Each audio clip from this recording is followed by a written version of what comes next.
Happy to announce that this Friday, RFD-TV is going to join the Western Caucus Foundation to host a rural town hall with lawmakers and also USDA Secretary Brooke Rollins. It couldn't come at a better time with so many dire issues facing our farmers and ranchers right now. We want to welcome Senate Western Caucus Chair Cynthia Lummis to talk about some of the most pressing issues. Senator, it is a pleasure. Thank you so much for your time. I thought we'd go ahead. Yes. I thought we'd go ahead and start with the public lands and grazing. The Bureau of Land Management recently rescinded the 2024 Conservation and Landscape Health Rule. As supporters say, this restores the multi-use priorities on public lands, provides greater certainty for ranchers. How do you see this change benefiting ranchers and farmers across the West? And what role can responsible grazing play in maintaining healthy rangelands? Well, Suzanne, it restores the purpose for multiple use of public lands. And we have land set aside that are specifically for conservation and preservation. Those are wild lands and wildlife refuges, national parks. But for BLM lands that are designed specifically for multiple use, meaning mining, grazing, recreation, throwing in a new element for conservation is an attempt by the environmental community to remove other activities from public lands. So we want to keep our public lands robust, and it's particularly important on BLM lands that grazing be allowed. Grazing does a couple of things. We know that it creates a stronger strand of grass that is better able to fight off disease. And we know that cattle fertilize that ground. They prevent the grass from clumping and then having water drain off the surface when it rains. Cattle grazing promotes the absorption of water when it rains and creates a much stronger, healthier stand of grass that can fight off not only disease, but wildfires and other uses that deteriorate the quality of the land. So grazing is good for public lands. Yeah, so many benefits, obviously. And as a woman who comes from a cattle family, you understand that more than so many Americans. Cattle producers, we know, right, continue to face so many challenges, Senator. Rising input costs, we talk about it a lot here on RFD TV, market volatility, drought. Now, of course, trying to rebuild the herd. As you speak with producers in Wyoming and also across the country, what are the concerns, the biggest concerns from them that you're hearing, and what policies do you believe would have the greatest impact on strengthening the U.S. beef industry? The beef industry in the U.S., Suzanne, really has been something close to a pure market where there's supply and demand balances, the prices are more stable. When there's more supply, prices drop. When there's less supply, prices go up. We've had a 20% drop in the number of ranchers in this country. So herds have declined to 75-year lows, which is why beef prices are so high right now. So in my view, and a lot of the Western Caucus colleagues of mine, we need to let that market stabilize naturally by itself so ranchers can rebuild their herds and then restabilize that balance between consumption and supply. Yeah, well, one of the issues, I think there are so many challenges in trying to rebuild this herd.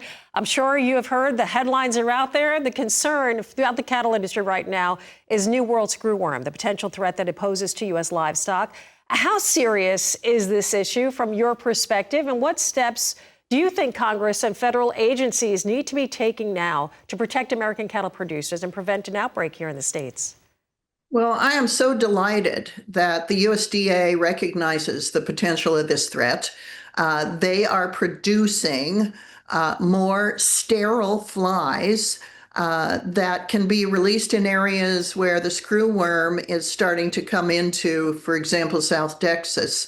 And that can help reduce the spread of screwworm. You know, it's a big problem. When I remember in the 1970s, when I was a student at the University of Wyoming, we also had an outbreak of screwworms. And so this is something that requires absolute diligence on our part. Brooke Rollins in the USDA recognizes that there's a facility that can help distribute these sterile flies on one of the military bases in Texas. That thing is also getting funded and ramped up to really, really take this on down in Texas before it gets up in some of the more northern states. So Texas A&M and its tremendous scientific work, along with USDA funding, is really second to none in addressing this. I'm so proud of American ingenuity here. All right. Senator, I know, of course, I'm going back to the Western Caucus, always at the forefront of advocating for rural communities. Looking back over the past year, what do you consider some of the caucus's most significant accomplishments, and what priorities remain at the top of your agenda as you move through this year? We've worked on a couple things that I think are particularly significant, both during the Obama and Biden administrations. The Endangered Species Act was turned on its head regulatorily. And so we've been pushing back on some of the things that we find objectionable there. One in particular is, they've never made the science available when they do a listing. They say, oh, it's proprietary, it belongs to a university, or it belongs to a group that retains its propriety over that science. That needs to be available for third-party vetting so states can see what science is being applied to determine whether threatened or endangered species listing, which is draconian and has huge impacts on the economy, is being done on sound science. Another thing, and this is the grizzly bear. We want to make sure that grizzly bear is delisted. Their numbers indicate that they fully recovered 20 years ago, and yet they remained on the endangered species list all this time. There are more encounters now between grizzly bears and humans because their numbers and their territory have expanded so dramatically.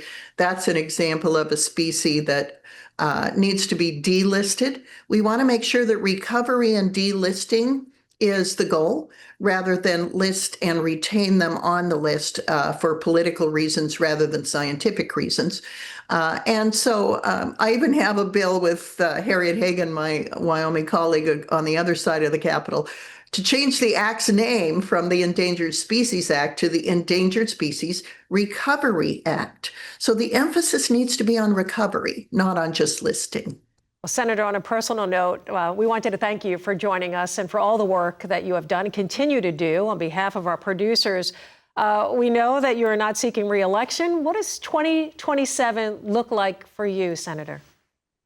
Well, I can't tell for sure because I don't have a crystal ball, but my goal is to get up every morning, put on my jeans and my boots and get my hands dirty and hang out with some grandsons.